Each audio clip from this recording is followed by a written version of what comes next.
मोक्षमार्गस्य नेतारम् भेत्तारं कर्म पूजताम् ज्ञातारं विश्वतत्त्वानां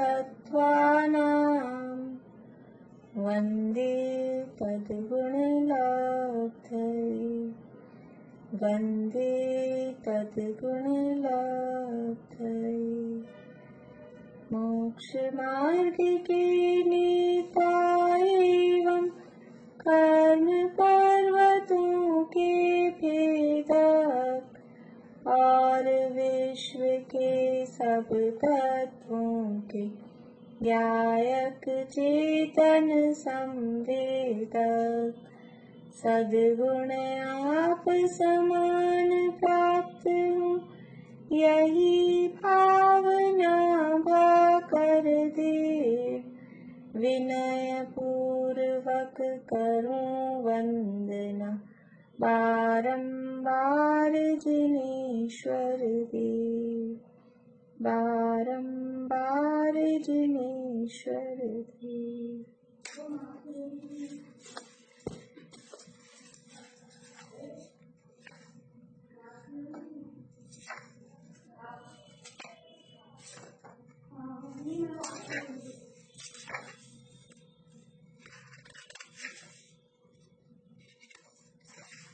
ये तीन सूत्र बोलेंगे आप लोग सभी 29, 30, 31। हाँ बोलिए अनुज कुछ बोल।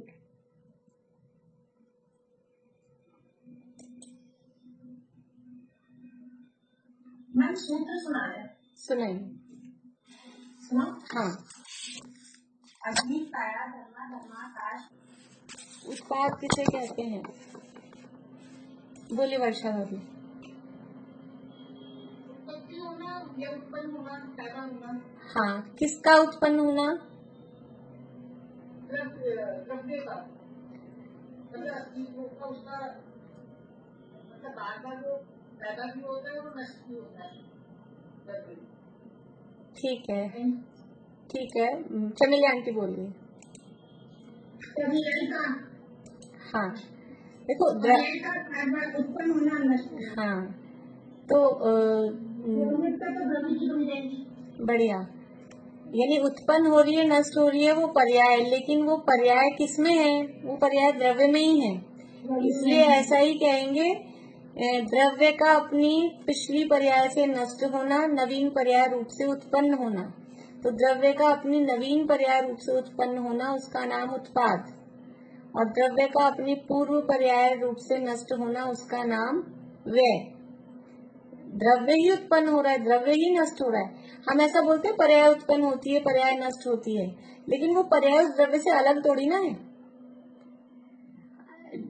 चूड़ी बनी और चूड़ी पहले चूड़ी थी और चूड़ी से फिर अब चैन बन गई, तो वो चूड़ी से चैन सोना तो कहीं अलग पड़ा था और ये चूड़ी और चैन कहीं अलग थी। ऐसा होता है कि वो सोना ही चूड़ी रूप से नष्ट हुआ और चैन रूप से, वो सोना ही पूरा का पूरा चूड़ी था और वो सोना ही पूरा का पूरा चैन बन गया। तो वो सोना ही उसका चूड़ी रूप पूर्व पर्याय थी, उससे उसका व्यय हुआ, वो नष्ट हुआ, और जो चैन रूप नवीन पर्याय है उस नवीन पर्याय से उसका उत्पाद हुआ।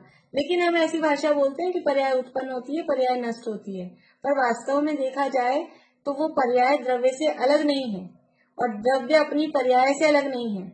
हमें ऐसा सोना लाओ जो चूड़ी भी नहीं हो, चैन भी नहीं हो, अंगूठी भी नहीं हो, कान का कुंडल भी नहीं हो और कुछ भी कोई भी आभूषण नहीं हो, तो हम आपको बिस्किट ला देंगे।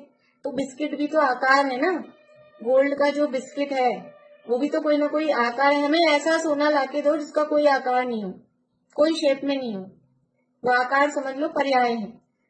तो हम ऐसा ही पिंड जैसा ला देंगे, कुछ भी उसको गला के ऐसा बना लेंगे, तो वो पिंड रूप आकार हो गया। जो भी उसका टेढ़ा मेढ़ा जैसा भी हुआ वो पर्याय से रहित हो नहीं सकता है द्रव्य, वो पिंड रूप पर्याय है, कोई बिस्किट रूप पर्याय है। कि जो भी आभूषण है, चैन, कंठी, अंगूठी, पायल हो, बिछिया हो, जो भी कोई भी आभूषण हो, वो आभूषण के आकार है। तो वो सोना वो द्रव्य है और ये जितने भी आकार दिखाई दे रहे हैं ये आकार उसकी पर्याय है। और वो पर्याय द्रव्य से अलग नहीं होती। इसलिए कहा उत्पाद व द्रव्य युक्तम सत। वो सत यानी वो द्रव्य है, वो इस उत्पाद व मतलब ये जो पर्याय है इससे युक्त है। युक्तम, युक्त मतलब उससे सहित है। वो पर्याय कहीं बाहर अलग बैठी रहती है और द्रव्य यहाँ अंदर रहता है, ऐसा कोई इतना अलग नहीं है। जो द्रव्य है वो अपनी पर्याय से सहित ही है। वो पर्याय मतलब उस द्रव्य की अवस्था को ही पर्याय कहते हैं। द्रव्य की जो अवस्थाएं हैं उसी का नाम पर्याय है। तो द्रव्य की अवस्थाएं द्रव्य से अलग कैसे हो सकती हैं? वो द्रव्य की ही है। तो द्रव्य का अपनी नवीन पर्याय रूप से उत्पन्न होना वो उत्पाद कहलाता है। द्रव्य का अपनी पिछली पर्याय रूप से नष्ट हो जाना वो व्यय कहलाता है। और द्रव्य किसे कहते हैं? द्रव्य किसे कहेंगे? पारुल बोलिए। द्रव्य का नित्य बने रहना, मतलब नष्ट हाँ, और उत्पन्न होते हुए भी उसमें जो नित्यता रहती है उसका। बहुत बढ़िया। उत्पन्न नष्ट होते हुए भी जो द्रव्य का स्वरूप है, जो स्वभाव है, वो द्रव्य अपना स्वरूप नहीं छोड़ता, द्रव्य अपना स्वभाव नहीं छोड़ता, या ऐसे कहें द्रव्य अपनी जाति नहीं छोड़ता। पर्याय उत्पन्न हो रही है, नष्ट हो रही है। चैन से चूड़ी बन गई, चूड़ी से अंगूठी बना दी, अंगूठी से कुछ और बना दिया, लेकिन वो सोना सोना नहीं खत्म होता कि हमने कुछ कुछ बना दिया तो सोना बदल के चांदी हो गया हो। वो बात अलग है, उसमें मिलावट कर करके या वो सुनार कुछ गड़बड़ करे तो वो एक मैटर अलग है। लेकिन वास्तव में मूल में जो सोना है वो सोना तो सोना ही रहेगा, चाहे हम कुछ भी उसको करें। कितनी भी खोट मिलाएं तो खोट मिलाएंगे तो वजन उसका बढ़ेगा, लेकिन जो ओरिजिनल सोना है वो ओरिजिनल सोना तो उतना ही रहेगा, अवस्थाएं कोई भी हो। तो वो उत्पाद व्यय होते हुए भी द्रव्य का अपने स्वरूप को नहीं छोड़ना, द्रव्य के स्वरूप का बना रहना, उसका नाम द्रव्य, वो द्रव्य कहलाता है। ये उत्पाद व द्रव्य। और इसी के संदर्भ में नित्य का अर्थ कल हमने देखा था, अभी वो आगे पढ़ना है। इसको पूरा पढ़ के फिर मेरे को याद है मैं आप लोगों से पूछूंगी। आप लोगों को होमवर्क दिया था कल मैंने, भूली नहीं हूं मैं, लेकिन ये पढ़ लें अपन फिर करें। थोड़ा सा ये अपना रह गया था नित्य वाला 31 सूत्र का, इसको पढ़ के फिर करते हैं अपन। देखिए पेज सूत्र नंबर 31 है, पेज नंबर आएगा 226, 226। नित्यता का लक्षण। तद्भावाव्ययम नित्यम, वस्तु का होना और उसका व्यय यानी अभाव नहीं होना ही नित्यता है। प्रत्येक द्रव्य निरंतर कायम रहकर भी निरंतर बदलता रहता है और निरंतर बदलकर भी निरंतर कायम रहता है। ये वस्तु का स्वरूप है, वस्तु का स्वभाव है। हर द्रव्य का स्वभाव है कि वो हर समय बदलता रहता है, बदलकर भी नहीं बदलता। कायम रहता है का मतलब क्या है? बदलकर भी नहीं बदलता और नहीं बदलकर भी बदलता रहता है। नहीं बदलकर भी मतलब द्रव्य रहकर भी बदलता रहता है, यानी उत्पाद व्यय होते रहते हैं। और बदलकर भी यानी उत्पाद व्यय होते हुए भी वो द्रव्य रहता है, अर्थात नहीं बदलता। बदलकर भी नहीं बदलता, नहीं बदलकर भी बदलता है। ऐसी कुछ अजब गजब की बात है। ये क्या कहते हैं आप, उलट पुलट सी लगती है, बदल कर भी नहीं बदल रहा है, नहीं बदल कर भी बदल रहा है।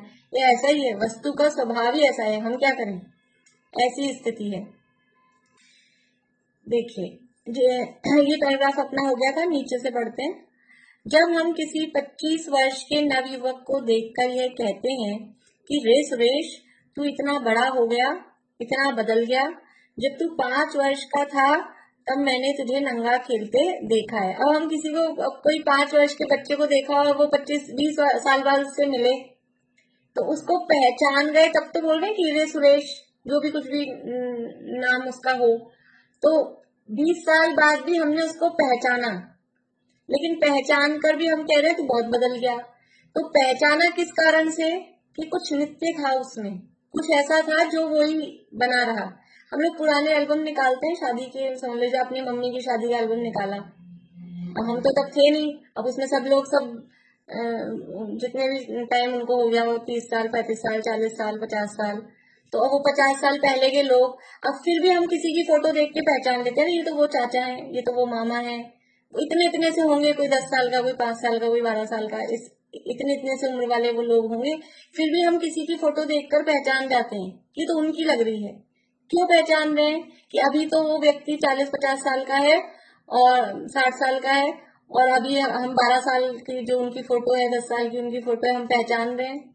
कैसे पहचान रहे हैं? तो कि कुछ ना कुछ ऐसा है, वो फेस में कुछ ना कुछ ऐसा होता है, कोई ना कोई चीज कि वो फेस जब से लेके अब तक मिला हुआ ऐसा मतलब पहचान में आता है। तो वो चीज है वो नित्यता। और फिर भी बदलाव तो दिखता है, वो 12 साल की हाइट, हेल्थ, और अब 62 साल के हो गए, 60 साल के हो गए, तो वो हाइट, हेल्थ, वो चेहरा बदलता भी है। तो ये हम किस आधार पर हम कहते हैं कि वो व्यक्ति वही है? कुछ ना कुछ उसमें कंटिन्यू, कोई नित्यता उसमें है, उस आधार पर उसको पहचान पाते हैं। आपके इस कथन से यह बात अत्यंत स्पष्ट है कि वह 5 वर्ष का बालक पूरी तरह बदल गया है, फिर भी उसमें कुछ ऐसा है जिसके कारण तुमने उसे पहचान लिया। यानी पूरी तरह बदल जाता है, फिर भी कुछ ऐसा रहता है कि हम उस जगह को, उस व्यक्ति को हम पहचान जाते हैं। अभी समझ लीजिए अपने तीर्थ क्षेत्र वगैरह हैं, सब जगह बहुत रिनोवेशन और ऐसा जीर्णोद्धार ये सब हो रहा है सब जगह। तो हम पहले गए थे 20 साल पहले, और फिर अब हम पहुंचते हैं तो क्या कहते हैं? अरे ये तो पूरा बदल गया, ये मंदिर पूरा बदल गया, ये जगह पूरी बदल गई। तो बदल गई मतलब वो जगह वही है, हम पहचानते भी हैं कि ये जगह वो है, लेकिन ये सब कुछ नया बन गया, तो बदलाव भी हुआ है। तो बदलाव होने पर भी वो जगह वही रही, वो जगह नहीं बदली। तो वो नित्यता है। और जो कमरे थे, कि जो मंदिर की बिल्डिंग थी, जो भी चीज थी, वो सब बदली है। तो बदलते हुए भी नहीं बदला, नहीं बदलते हुए भी बदल गया। तात्पर्य यह है कि बहुत कुछ बदल कर भी कुछ न कुछ ऐसा है जो नहीं बदला है। तुम्हारे इस ज्ञान को ही प्रत्यभिज्ञान ज्ञान कहते हैं। बस यही समझ लीजिए कि आपके इस प्रत्यभिज्ञान ज्ञान रूप ज्ञान के कारण को नित्यता कहते हैं। प्रत्यभिज्ञान ज्ञान क्या होता है? कोई बता सकते हैं जिन्होंने पहला अध्याय पढ़ा है? प्रत्यभिज्ञान ज्ञान।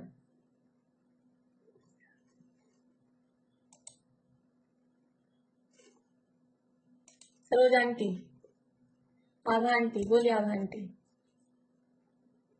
पूर्व की स्मृति और वर्तमान का प्रत्यक्ष कहते मतलब जो ज्ञान पूर्व में था वो ज्ञान रहा, और अभी जो वर्तमान में जो देख। बढ़िया, बोलिए अनुज। मन ऐसा ज्ञान जिसके कारण हम पहचान पाते हैं। ठीक है, बढ़िया, उन्होंने डेफिनेशन बताई, आपने स्वरूप बता दिया, अच्छा है। प्रत्यभिज्ञान ज्ञान कहते हैं, प्रत्यभिज्ञान ज्ञान का मतलब है कि जोड़ रूप मतलब जैसा उन्होंने कहा, पूर्व की स्मृति, पहले हमको कुछ, हमने कहीं देखा था, कहीं गए थे, कुछ भी किसी व्यक्ति को देखा था, तो पूर्व का कुछ याद था। फिर वर्तमान में फिर से प्रत्यक्ष देखा, पूर्व की स्मृति, वर्तमान का प्रत्यक्ष, और इन दोनों को हमने मिलाया, जोड़ किया, दोनों का कंपैरिजन किया।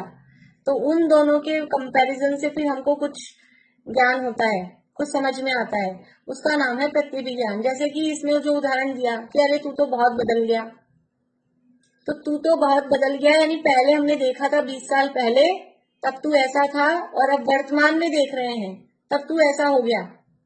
तो पूर्व की स्मृति और वर्तमान का प्रत्यक्ष, दोनों को हमने अपने ज्ञान में कंपेयर किया, दोनों की हमने तुलना की, उसको बोलते हैं जोड़ रूप ज्ञान। दोनों को मिलाया, और दोनों को मिलाकर जो हम डिसीजन पे पहुंचे कि अरे तू तो बहुत बदल गया। तू तो यानी वही है, लेकिन बदल गया, चेंज भी हुआ है। तू तो कह के हम ध्रुव्य को बता रहे हैं, नित्यता को बता रहे हैं, और बदल गया कह के उत्पादव्य को बता रहे हैं। तो ये ज्ञान कहलाता है प्रत्यभिज्ञान। जोड़ रूप ज्ञान, जोड़ रूप मतलब तुलनात्मक जो ज्ञान होता है, कि जितने भी तरह के कंपैरिजन होते हैं, कोई चीज अपन खरीदने गए, एक दुकान पर देखी, फिर हम आगे बढ़ गए, फिर दूसरी दुकान पर देखी, फिर लगता है अरे ये तो वैसी है, उस दुकान पे देखी थी, देखो यहाँ इतने की मिल रही है, वहां इतने की मिल रही थी। तो ये जो हमने कंपैरिजन किया, वो पहले देखा था, ये बाद में देखा, फिर दोनों का कंपैरिजन किया, ये सब प्रत्यभिज्ञान कहलाता है। और भी कुछ भी चीज 2-4 दिन पहले किसी को देखा हो, किसी ने कोई ड्रेस पहन रखी थी, 2-4 दिन बाद हमने किसी को देखा, उसने भी वैसी ड्रेस पहन रखी थी, अरे इन्होंने वैसी ड्रेस पहन रखी जैसी उन्होंने पहन रखी थी। ये इस तरह के जो भी कंपैरिजन, और भी तरह से जितने भी तरह से कंपैरिजन हम करते हैं, इनका घर ये आपके घर से दूर है, पास है, इस तरह से जो भी तुलनाएं जहाँ भी होती है वो सब इस तरह से ये प्रतिविज्ञान कहलाता है, जोड़ रूप ज्ञान। तो यहाँ कह रहे हैं कि ये जो बहुत कुछ बदल कर भी कुछ ना कुछ ऐसा है जो नहीं बदला है, इस ज्ञान को कहते हैं प्रतिविज्ञान। यानी प्रतिविज्ञान कैसे हो, ये हम कंपैरिजन कैसे कर पाए, यदि वो नित्यता नहीं हो वस्तु में कोई चीज मेंटेन नहीं रहे, तो हम कैसे कंपैरिजन कर पाएंगे कि ये वही है। कोई भी चीज अगर मतलब उसमें सब कुछ ही अगर एकदम बदल जाएगा, सब कुछ, हम अपने घर को ताला बंद करके गए 15 दिन के लिए बाहर यात्रा पे, और हम आए और घर ही बदल जाए, हमारा जगह ही बदल जाए, तो हम अपना घर ही ढूंढते रहे कि कहाँ गया, तो कुछ ना कुछ ऐसा होगा ना। हाँ, हम घर आएंगे तो घर ऐसा बदला हुआ दिखेगा कि धूल हो गई, बहुत आंधी चली थी तो बहुत गंदगी हो गई है, या और भी कुछ है कि कुछ कुछ सामान बिखरा पड़ा है, जो भी कुछ भी ऐसा वो बदलाव हो सकता है, लेकिन घर वही है। तो ये अगर उसमें नित्यता नहीं हो तो हमको ऐसा ये वही है, हम रोज अपने घर आते हैं, मंदिर जाके अपने घर आते हैं, तो यदि ये नित्यता नहीं हो और बदलता ही रहे तो हमारा घर यहाँ से उठ के कहीं और पहुंच जाए, हम ढूंढते रहे हमारा घर कहाँ गया आज, ऐसा होता है क्या? और ऐसा हो जाए तो क्या हो कि वो वहां रहता है, प्रति समय बदल रहा है, फिर भी नहीं बदलता, वो अपनी ही जगह पर रहता है। इसका नाम है ये नित्यता। और ये नित्यता है, ये प्रत्यभिज्ञान की कारणभूत है। प्रत्यभिज्ञान मतलब इस तरह से जो हम जोड़ रूप ज्ञान करते हैं, तुलना करते हैं, वो सब इस नित्यता के कारण ही हो पाती है, अदरवाइज नहीं हो पाती। अब कोई 10 दिन बाद आ रहा है क्लास में, कोई 5 दिन बाद आ रहा है, कोई महीने भर बाद आ रहा है, तो हम कैसे पहचानेंगे? अभी आयुषी जी इतने दिनों बाद अब दिखे आज, तो हम कैसे पहचानेंगे कि आयुषी हैं, कि कुछ है ना कि वही रहता है। अभी इतने दिनों बाद बदले कि नहीं बदले, कि बदल तो गए, जितने भी दिन हुए उतने दिन में बदले, मतलब उतनी एज बढ़ गई, उतना जो भी कुछ भी हुआ हो वो बदलाव हुआ, लेकिन ऐसा बदलाव नहीं हुआ कि हम पहचान ही नहीं पाए, ऐसा बदलाव नहीं होता है।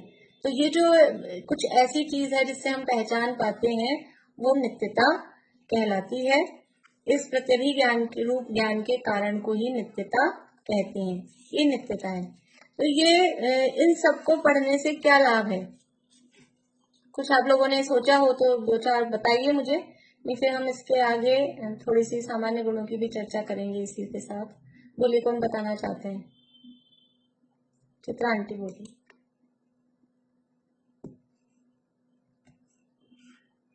एक दिन से हम दुखी नहीं होते, कैसे? जैसे जीव है, हमारी पर्याय से हम बड़े हो गए, हमें पता है मरना है, अगर पर इससे हम दुखी नहीं होंगे कि हमें पता है हम मर रहे हैं, तो वापस की जीव से वही है। बढ़िया। फिर हम कई बार किसी से बहुत दिनों बाद मिलेंगे तो पहचान पाएंगे, भूलेंगे नहीं, बढ़िया। वो चीजें दुखी नहीं होंगी इससे। बढ़िया। बोलिए ज्योति जी। हाँ, जैसे हमने बताया उसी तरह से, जैसे कोई कभी होता है ना, कोई दुख आ रहा है किसी को या कोई सुख आ रहा है, तो वो हमेशा नहीं रहने वाला है, वो तो पर्याय है, वो तो हमेशा चेंज होगा। तो दुख में है तो वो पर्याय चेंज होगी, सुख की भी पर्याय है वो भी चेंज होगी, तो मतलब सहज रहो। बढ़िया। वही है, मीनिंग तो वही आ गया बात का। तो मैं कहना चाहती हूँ कि आकुलता नहीं रहती, चाहे वो बुद्धल के संबंध में हो या खुद के जीव के संबंध में, खुद के संबंध में आकुलता नहीं रहती कि परिवर्तन निश्चित है। तो अगर बाल काले भी सफेद भी हो रहे हैं तो टेंशन नहीं कि वो तो बदलना ही है। बढ़िया। उसको उससे आकुलता नहीं है, जो है उसे भी एक्सेप्ट करना आसान होता है। बढ़िया। बोलिए मधु भाभी। नहीं, तो हमको ये निश्चय रहता है कि जो जीव है ये नित्य है, हमेशा रहेगा, कभी मरेगा नहीं, और अच्छे कर्म करते रहो तो आगे सिद्ध अवस्था को प्राप्त कर सकते हैं, धर्म में आ सके। ठीक है, देखिए अच्छा बताया आप लोगों ने। आप प्रीति बोल रहे, बोलिए प्रीति। हाँ, इसको जानने से हमें पता लगता है कि मैं जीव द्रव्य हूँ, मैं नित्य हूँ, बाकी सब जो पर्याय है वो अनित्य है, बदलते हैं, विनष्ट होती है। तो मुझे जो मतलब अपना जीवन जीना है वो इसके लिए जीना है, ये नित्य है, यही मैं मुझे ज्यादा मेहनत करनी है बजाय बहुत बढ़िया, बहुत बढ़िया, बहुत अच्छा बात बताई। समझ में आया आप लोगों को क्या कहा इन्होंने कि मैं जीव हूँ, मैं द्रव्य हूँ, मैं नित्य रहने वाला हूँ। ये जो ये शरीर है तो पर्याय है। हम सारी मेहनत किसके लिए करते हैं? और सुबह से उठ के रात को सोने तक सारा कार्यक्रम वो किसके लिए होता है? इस पर्याय को टिकाए रखने के लिए। हम किसको बचाना चाहते हैं? हम किसको टिकाना चाहते हैं? हम बस पर्यायों को टिकाना चाहते हैं। और पर्याय का स्वभाव समझ में आ जाए कि उत्पाद व्यय हर समय बदलेगी, हर समय बदलेगी। जब ये हमको समझ में आ जाएगा तो हमारी जितनी ताकत, सारे एफर्ट हम पर्याय को टिकाने में लगा रहे हैं, जो टिकने वाली ही नहीं है, और जो टिकने वाला है उसको हम देखते ही नहीं है। तो स्थिर तत्व पर दृष्टि रखेंगे तो आनंद में रहेंगे। अब जो बदलने वाला है, जो जाने वाला है, उसी को देखेंगे तो दुखी होंगे। जैसे मैं कई बार उदाहरण देती हूँ बच्चों का कि वो घर में बुआ आती है तो बच्चे खुश होते हैं, लेकिन फिर वो जाएंगी भी, पता है वो तो जाएंगी, और फिर जाएंगी तो फिर रोते हैं, क्यों जा रही है, क्यों जा रही है। तो ये पहले से पता हो कि ये आई है तो ये जाएगी, तो दुखी नहीं होंगे। तो यानी स्थिर तत्व क्या है कि द्रव्य है वो स्थिर है। ये पर्यायों का नेचर उत्पाद है, बदलने का है। और ये पर्याय तो हर समय बदल रही हैं, तो बदलती हुई पर्यायों को देखकर फिर हम दुखी नहीं होंगे, और दुखी नहीं होंगे और उनको बचाने की जो कोशिश करते हैं हम, सारा जो हमारा प्रयास होता है वो पर्यायों को बचाने के लिए, वो सारा हमारा शक्ति बच जाएगी, समय बच जाएगा। तो हम अपने लिए उस समय शक्ति को, अपने लिए मतलब मैं जीव हूँ, अपने लिए यानी शरीर के लिए नहीं, मैं जीव हूँ और अपने कल्याण के लिए हम उस समय को दे पाएंगे। नहीं, हमको समय ही नहीं मिलता है क्योंकि सारा काम टाइम हमारा इसी में जा रहा है। बोलिए रजनी जी। मुझे समझ में आने के बाद की पर्याय तो बदलेंगे ही, एक प्रमुख है। तो ये बहुत अच्छी बात है क्योंकि पर्याय बदलेंगे तो फिर हम अपनी मंजिल कैसे प्राप्त करेंगे? हम तो यही रुक जाएंगे, सारे लोग नहीं। बहुत बढ़िया। पर्यायों का बदलने का स्वभाव है, तो ये पता लगा तो हमें खुश हो जाना चाहिए कि ये दुख की अवस्था भी चल रही है, दुख की पर्याय चल रही है, बदल जाएगी। अगर ये बदलती नहीं होती पर्याय तो फिर हम सुखी कैसे होते, हम संसारी से मुक्त कैसे होते। तो अच्छी बात है, पर्यायों का बदलने का स्वभाव है, बदलती रहो। ये पर्याय बदल जाएगी और हमारी सुख की अवस्था आ जाएगी। हाँ बोलिए। ज्योति जी, सबसे बड़ी बात तो ये समझ में आएगी कि अब हमें समझते हैं कि आ गया। हम पहले सुख में सुखी होते थे, दुख में दुखी होते थे, लेकिन अभी जब से पढ़ने लगे वो ज्ञान से समझ में आया कि तो सब पर्याय है, इसमें रहना नहीं चाहिए, अपने आत्मा में रहना चाहिए बस। बढ़िया। देखिए, पर्यायों को टिकाने के लिए हम क्या क्या करते हैं। जितना भी ग्रहित मिथ्यात्व है, जरा सा शरीर में कुछ हो जाए, शरीर क्या है, अवस्था ही तो है। अभी जैसे चित्रांकी ने कहा कि हमको पता ही है मरना है, बीमारी भी आएगी, मरण भी होगा, ये तो पता ही है ना। जिसका जन्म हुआ, ये अवस्था, जिसका जन्म हुआ है, पर्याय का जन्म हुआ है, ये पर्याय रूप से उत्पन्न हुआ, पर्याय नष्ट होगी, तो ये पता ही है। अब इसको बचाए रखने के लिए हम क्या क्या करते हैं कि कोई जितना ग्रहित मिथ्या कोई कह दे कि अभी आपकी ये समस्या हो गई है, इनको पूजाओ, इनको ढोक्याओ, यहाँ जल चढ़ाओ, यहाँ कुछ ये चढ़ा दो, इतने व्रत कर लो, इतने उपवास कर लो, सारा ग्रहित मिथ्यात्व। तो जब ये समझ में आ जाएगा कि ये पर्याय है, ये टिकने वाली नहीं है, टिकनी होगी तो टिकेगी, जितना हर समय ही बदल रही है यूं तो प्रति समय की, लेकिन कंटिन्यू रूप में भी देखें तो जब तक इसकी स्थिति है तब तक ही रहेगी, उसके बाद ये बदलेगी बदलेगी। तो हम क्यों अपने को मिथ्यात्व के दलदल में ढकेलें, हम क्यों ग्रहित मिथ्यात्व का पोषण करें, हम क्यों अपने संसार को बढ़ाएं। तो ग्रहित मिथ्यात्व सारा हमारा इससे छूट जाए। और जितना भी अभक्ष्य भक्षण, ये हम क्यों करते हैं, ये सब जितनी भी बाजार की चीजें अभक्ष्य हैं, स्वास्थ्य के लिए, शरीर कैसे चलेगा, शरीर टिका कैसे रहेगा, ये बीमारियां कैसे दूर होंगी, तो ये खा लो, वो खा लो, ये दवाई, चाहे भक्ष्य हो चाहे अभक्ष्य हो, चाहे उसमें किसी का मांस डला हो चाहे किसी का खून डला हो, लेकिन अपने को अपने इस थोड़े से समय की इस पर्याय को टिकाए रखने के लिए हम कुछ भी करने को तैयार होते हैं। तो वो सब भी जो हमारा पाप है वो सब भी छूट जाएगा, क्योंकि ये तो इसका स्वभाव ही, इसका नेचर ही उत्पादव्य है। और जब ये कहा कि ये पर्याय है, पर्याय तो चली जाएगी, बदल जाएगी, तो ये समझ में आ जाएगा कि अभी मान लो कोई ऐसी अवस्था आई है, प्रतिकूलता आई है, बीमारी वगैरह की अवस्था आई है, तो ये भी पर्याय ही तो है। ये हमेशा थोड़ी ना बनी रहेगी, ये भी बदल जाएगी, ये भी चेंज हो जाएगी। आज बीमारी है, कल ठीक हो जाएंगे।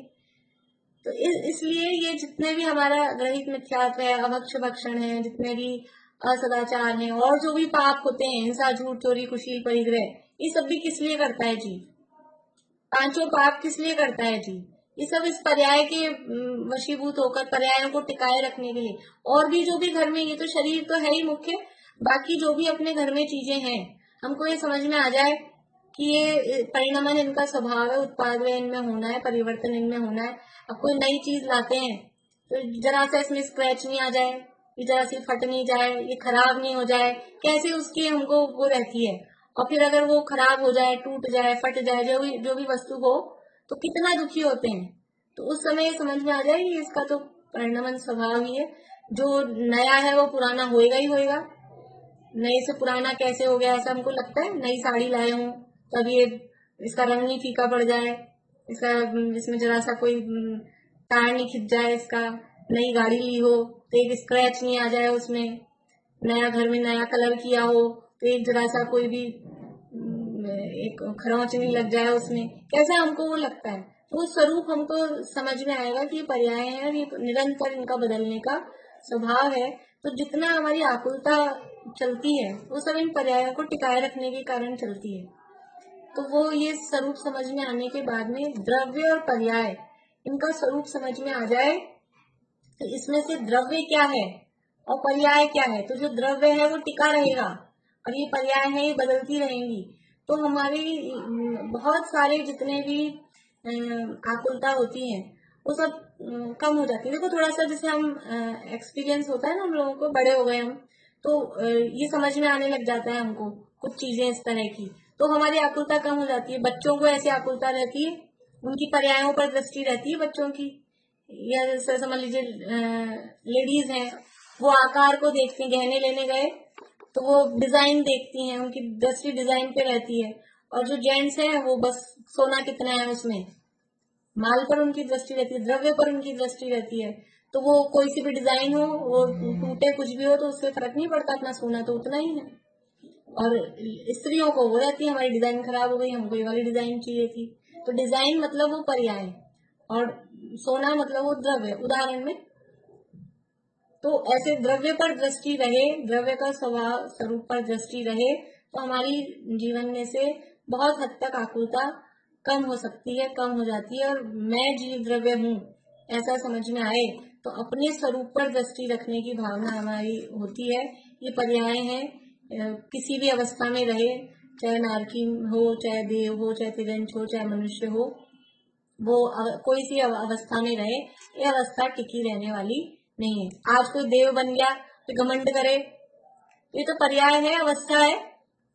और नारकी हो गया तो दीन दुखी हो, ये सब अवस्थाएं हैं, पर्याय हैं, ये मेरा स्वरूप नहीं है, मैं तो वास्तव में द्रव्य हूँ। तो इस तरह से अनेक प्रकार के लाभ इसको समझने से ग्रहित मिथ्यात्व का अभाव है होता है, अभक्ष भक्षण का त्याग होता है, अन्याय नीति का त्याग हो जाता है, 5 पापों का अभाव हो जाता है। अभाव मतलब कम हो जाते हैं जीवन में से, कषायों की मंदता हो जाती है। और केवल यानी भगवान की महिमा इससे समझ में आती है कि हर समय उत्पाद हो रहा है, अपने को तो समझ में नहीं आता है। ये भगवान ने अपने ज्ञान में ऐसा जाना और जानकर हमको ये द्रव्य का और पर्याय का ऐसा स्वरूप बताया वास्तव में। और ऐसा अनेकांत हर समस्या का हल इसके माध्यम से हो सकता है। कोई कहे ये बदल गया और कोई कहे नहीं बदला, झगड़ा हो गया, अब क्या करें कि बदला भी है और नहीं भी बदला है। ये अनेकांत, इसका नाम है अनेकांत। अनेकांत का मतलब क्या है? अभी जो अगला सूत्र आ रहा है ना अर्पित अनर्पित, वो भी यही अनेकांत को ही बताने वाला है कि अपेक्षा से, कि किसी अपेक्षा बदला है, किसी अपेक्षा से नहीं बदला है। किस अपेक्षा से बदला है कि पर्याय की तरफ से देखते हैं, जो कल वो शब्द थे ना पर्याय आर्थिक नय से, कि पर्याय की तरफ से देखेंगे तो वस्तु बदल गई है और द्रव्य की तरफ से देखेंगे तो वस्तु नहीं बदली है। तो ऐसा अनेकांत ख्याल में आता है। तो जो झगड़े होते हैं दुनिया में, जो झगड़े हो रहे हैं वो ये अनेकांत को नहीं समझने के कारण ही हो रहे हैं। कोई कहता है ऐसा है, कोई कहता है ऐसा है, लेकिन इसकी तरफ से देखो तो ऐसा है, इसकी तरफ से देखो तो ऐसा है। वस्तु में दोनों धर्म इस तरह से एक साथ रहते हैं। जब वस्तु में ऐसे विरोधी दिखने वाले धर्म आराम से रहते हैं और वस्तु बनी रहती है, विरोधी नहीं दिख रहे, उत्पाद भी और व्यय भी। अगर अपोजिट लिखने को कहें, बच्चों के एग्जाम में आए विलोम शब्द लिखो, तो उत्पाद का विलोम क्या होगा? व्यय। उत्पत्ति का विलोम नष्ट होना, नाश होना। ये दोनों अपोजिट है, विलोम है, फिर भी एक साथ एक द्रव्य में रह रहे हैं। यानी द्रव्य कितना विशाल हृदय वाला है कि वे दो विरोधी बातों को एक साथ अपने में रखे हुए है और फिर भी द्रव्य बना हुआ है।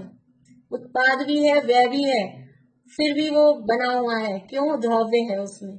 ये परस्पर विरोधी दिखाई दे रहे हैं लेकिन परस्पर विरोधी है नहीं। दिखते हैं विरोधी लेकिन विरोधी वास्तव में है नहीं। विरोधी कैसे दिखते हैं? से समझ लीजिए कि एक दुकान है, एक दुकान में दो भाई हैं, तो एक भाई तो क्या करता है कि माल खरीद खरीद के लाता है और दूसरा भाई माल बेचता रहता है। तो दोनों विरोधी काम करते हैं, एक दुकान भरता है और एक खाली करता है। दोनों अपोजिट काम कर रहे हैं ना। वो कहे मैं तो लाला के परेशान हो गया, मैं भरता रहता हूँ और तू खाली करता रहता है। तो अगर वो ऐसा हो कि दोनों विरोधी नहीं हो, वो लाला के भरे ही बस और फिर भरा ही रखें, तो दुकान कहलाएगी? दुकान चलेगी नहीं। ये परस्पर विरोधी दिख रहे हैं लेकिन इसी से दुकान चलती है, इसी से कमाई होती है। व्यापार इसी से होता है कि एक लाके भरता है और दूसरा लाके खाली करता है, तभी जाके काम होता है। तो ऐसे उत्पाद और व्यय ये परस्पर विरोधी दिखाई दे रहे हैं लेकिन परस्पर विरोधी वास्तव में है नहीं। इससे ही वस्तु की स्थिति रहती है, वस्तु टिकी रहती है। तो ये वस्तु, ये जो सत कहा, सत द्रव्य लक्षणम, द्रव्य का लक्षण सत है। सत अर्थात उसका अस्तित्व, उसकी सत्ता, वो है। ऐसे द्रव्य में, हर द्रव्य में इस तरह के गुण होते हैं। देखिए दो बातें तो यहाँ आई, द्रव्य और उत्पाद यानी पर्याय। और जो द्रव्य है, द्रव्य के लिए हमने कहा वो गुण, गुणों से वो द्रव्य रहता है, गुण बने रहते हैं। तो तीन चीजें मिलके एक वस्तु बनती है। वस्तु में जैसे कल तो हमने दो देखी थी, द्रव्य और पर्याय।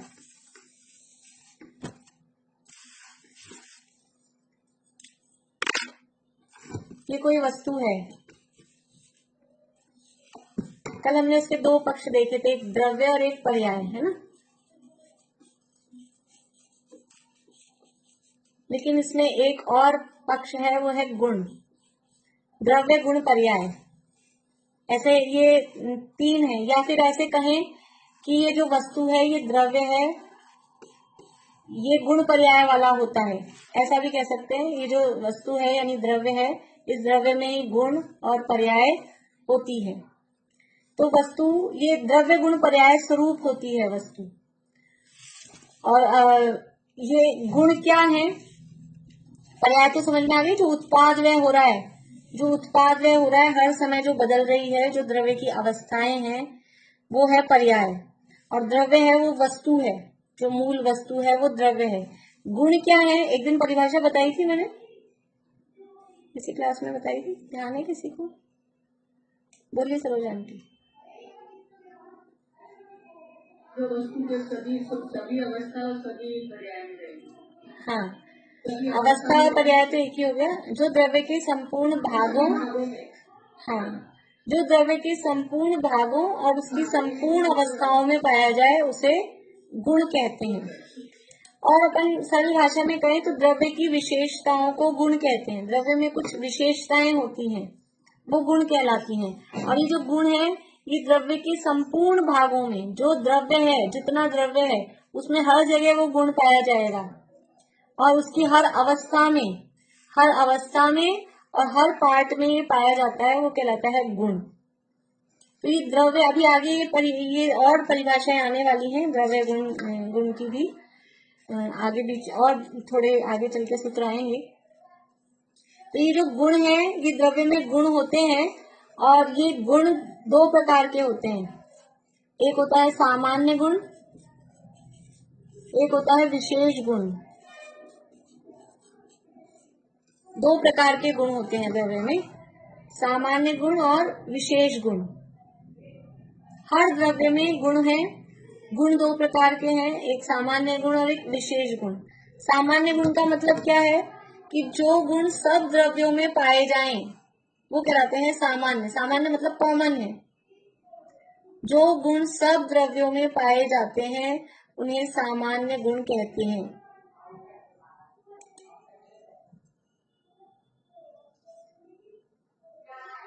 और विशेष गुण किसे कहते हैं कि जो गुण सब द्रव्यों में नहीं पाए जाते, अपने अपने विशिष्ट द्रव्य में ही पाए जाते हैं, उन्हें विशेष गुण कहते हैं।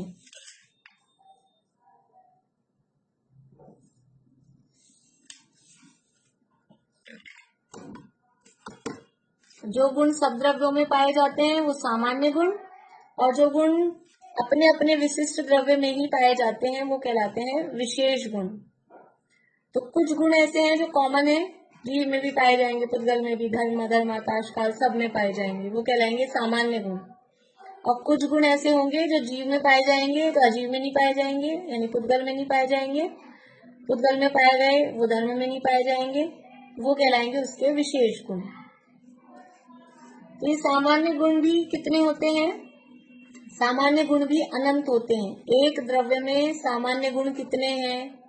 एक द्रव्य में सामान्य गुण भी अनंत होते हैं और विशेष गुण भी अनंत होते हैं, और दोनों मिलाकर भी अनंत होते हैं। हर द्रव्य में अनंत ही सामान्य गुण होते हैं, अनंत ही विशेष गुण होते हैं, और दोनों को मिलाएं तो भी वो अनंत ही कहलाते हैं। हर द्रव्य में ऐसे अनंत सामान्य गुण, अनंत विशेष गुण होते हैं, पर अनंत को बताया नहीं जा सकता है। अनंत है ना, अनंत का मतलब ही है जो केवल ज्ञान गम्य हो। अनंत को बताया नहीं जा सकता है, तो उन अनंत में से 6 सामान्य गुण कहे गए हैं, बताए गए हैं शास्त्रों में। ऐसे 6 गुण कहे बताए गए हैं जो सब द्रव्यों में कॉमन रूप से होते हैं, उनको बोलते हैं 6 सामान्य गुण। उसका नाम ही ऐसा पड़ गया है, 6 सामान्य गुण। कौन कौन से हैं वो 6 सामान्य गुण? मोनिका अभी आप बता सकते हो?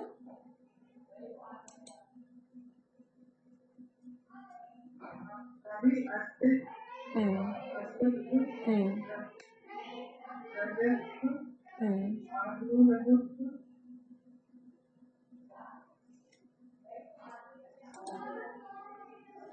बढ़िया, कोई बात नहीं, 4 बताया आपने। चलिए, हाँ बोलिए अनुज।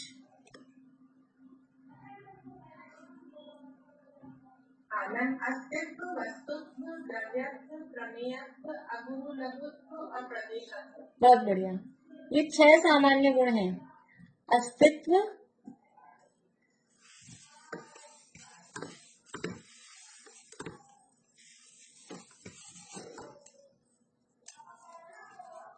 अस्तित्व, वस्तुत्व, द्रव्यत्व, प्रमेयत्व, अगुरु लघुत्व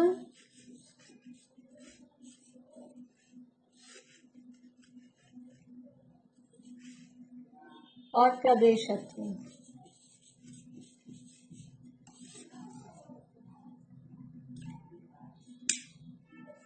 ये हर द्रव्य में ये पाए जाएंगे, हर द्रव्य का अस्तित्व होगा। तो ये जो अस्तित्व है ना, ये अस्तित्व है सत्य। अस्तित्व को बोलते हैं, तुम्हारा अस्तित्व है कि सत्ता, सत्ता जिसे बोलते हैं, वो अस्तित्व, सत्ता, सत्य, एग्जिस्टेंस, ये सब एक अर्थवाची हैं। अस्तित्व गुण किसे कहते हैं? बोलिए, आप लोग ही बताइए, बहुत लोग पहले पढ़ चुके हैं, पर मैं छड़ाला में भी चलाया था। बोलिए रजनी जी।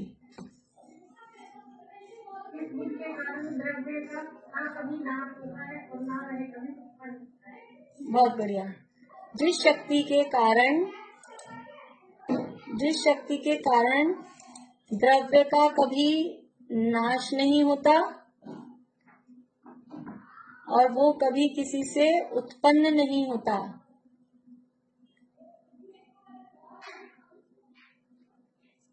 उसे अस्तित्व गुण कहते हैं। जिस शक्ति के कारण द्रव्य का कभी नाश नहीं होता और वह कभी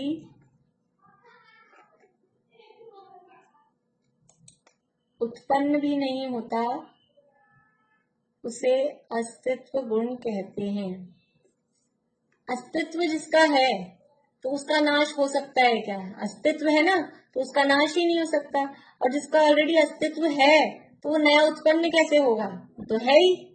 तो जिसके कारण द्रव्य कभी नया उत्पन्न भी नहीं होता और कभी उसका नाश भी नहीं होता। ये 6 सामान्य गुण ही बहुत जरूरी है। यद्यपि अभी नहीं भी अपन पढ़ते तो कोई जरूरत नहीं थी, लेकिन बहुत सारे नए लोग हैं और ये पढ़ना यानी इनका स्वरूप समझना बहुत आवश्यक है।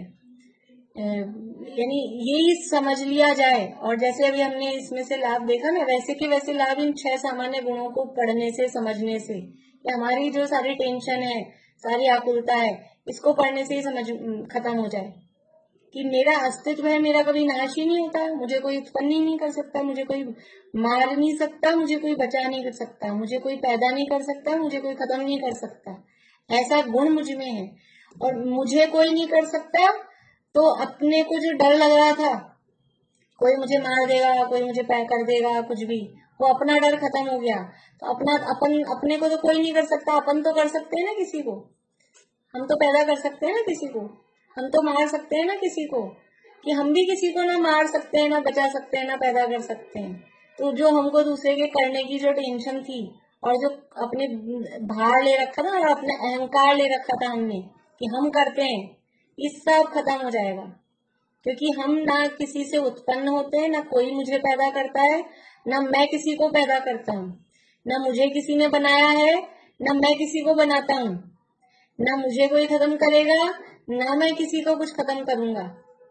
तो अपने दिमाग पे जो कर्तृत्व का, मान कषाय का या डर का, जो भी अपने दिमाग में भूत थे, वो सब निकल जाते हैं। तो सारी आकुलता इस अस्तित्व गुण को समझने से। ये अस्तित्व है सत्ता, कि जो वस्तु है बस है का मतलब क्या है? है का मतलब है, वो खत्म नष्ट भी नहीं होगी, पैदा भी नहीं होगी, वो है किसको बोलते हैं? तो वो है शब्द, एक तो है शब्द कौन से टेंस का होता है कौन से टेंस का है? बोलिए रजनी जी।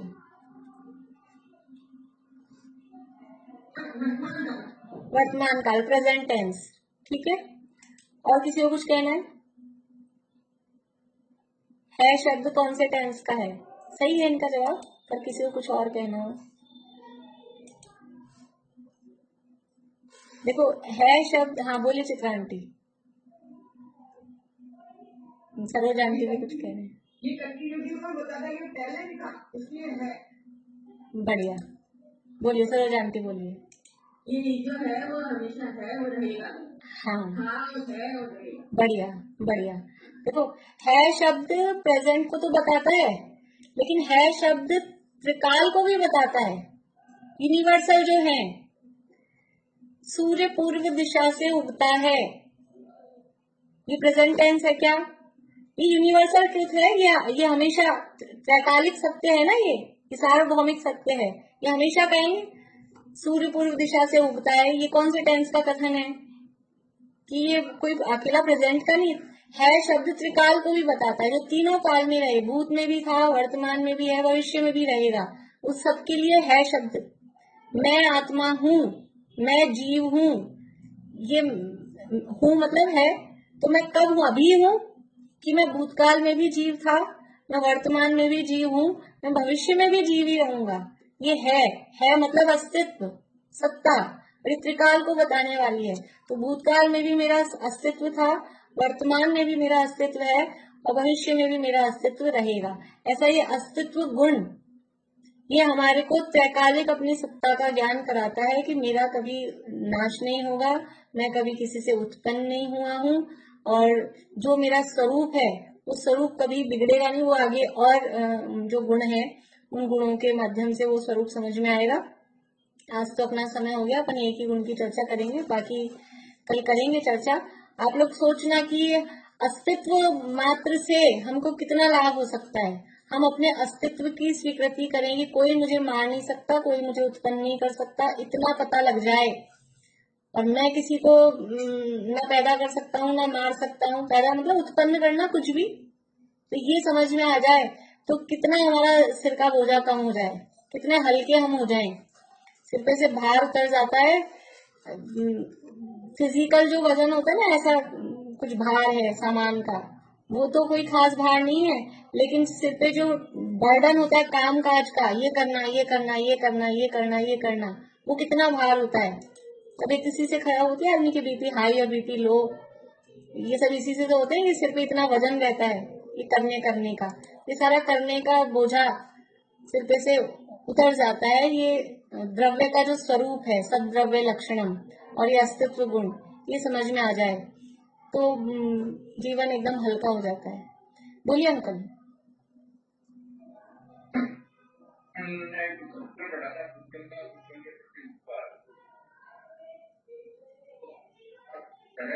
उपरवान चलता है वो इसी रूप से चलता है, तो ये वैसा उपकार है या मतलब जिसको अपन कहेंगे नियमित है। कौन सा वाले सूत्र के लिए कह रहे हैं आप? सुख दुख शरीर वांग मन है, कल के प्रति उपकार होता है।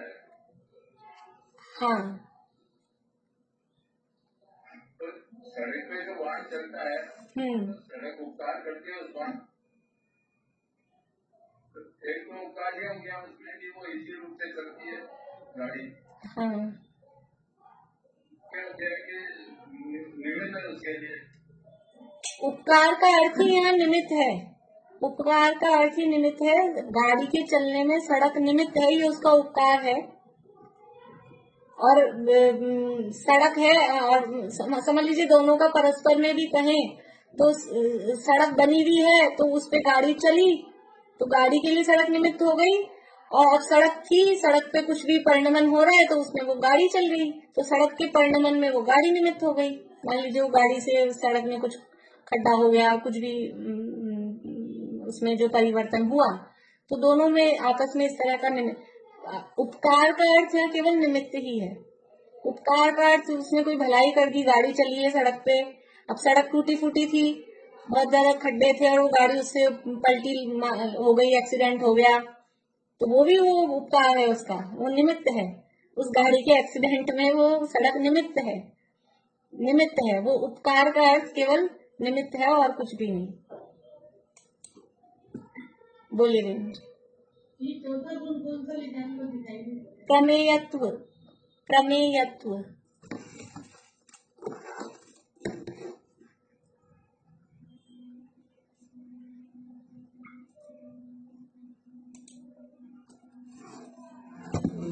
चलिए, और किसी को कुछ पूछना है? तो ये जो हमारे सूत्र अभी चल रहे हैं ना, ये बहुत इंपॉर्टेंट सूत्र है। आप जरूर विचार करिएगा इनके बारे में। विचार करेंगे तो अंदर से कुछ निकलेगा, कुछ समझ में आएगा विचार करने पर। बोलिए आप आंटी। ज्ञान के अस्तित्व में नहीं आएगा ना, ज्ञान तो हमेशा रहेगा, कम ज्यादा होगा लेकिन रहेगा। ज्ञान अस्तित्व गुण में आएगा ऐसा नहीं, ज्ञान का अस्तित्व है ऐसा। एक गुण, ज्ञान एक गुण है, अस्तित्व एक गुण है। तो ज्ञान कोई द्रव्य नहीं है, लेकिन गुण का भी अस्तित्व है, पर्याय का भी अस्तित्व है, द्रव्य का भी अस्तित्व, गुण का भी अस्तित्व है, पर्याय भी एक समय के लिए ही हो भले ही, उसका भी अस्तित्व है। सभी का अस्तित्व होता है। तो एक समय के लिए है तो एक समय के लिए उसको कोई, वो अपने आप उत्पन्न हुई है, अपने आप नष्ट होगी, कोई उसको उत्पन्न दूसरा करेगा नहीं, कोई उसको दूसरा नष्ट करेगा नहीं। ऐसा ये पर्याय का अस्तित्व है। और गुण है, वो गुण अपने से सतरूप है। और गुण, ज्ञान गुण में अस्तित्व गुण भी उसमें रिफ्लेक्ट करता है, इसलिए ज्ञान गुण का अस्तित्व है, दर्शन गुण का अस्तित्व है। तो ये एक गुण और अस्तित्व गुण है, ये जाना किसने? कि ज्ञान गुण ने जाना। ऐसे ही तो गुण है, एक गुण का रूप अन्य गुणों में इस तरह से रिफ्लेक्शन होता है।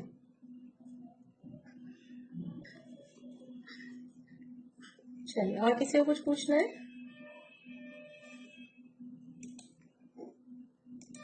जिनवाणी स्तुति बोलते हैं।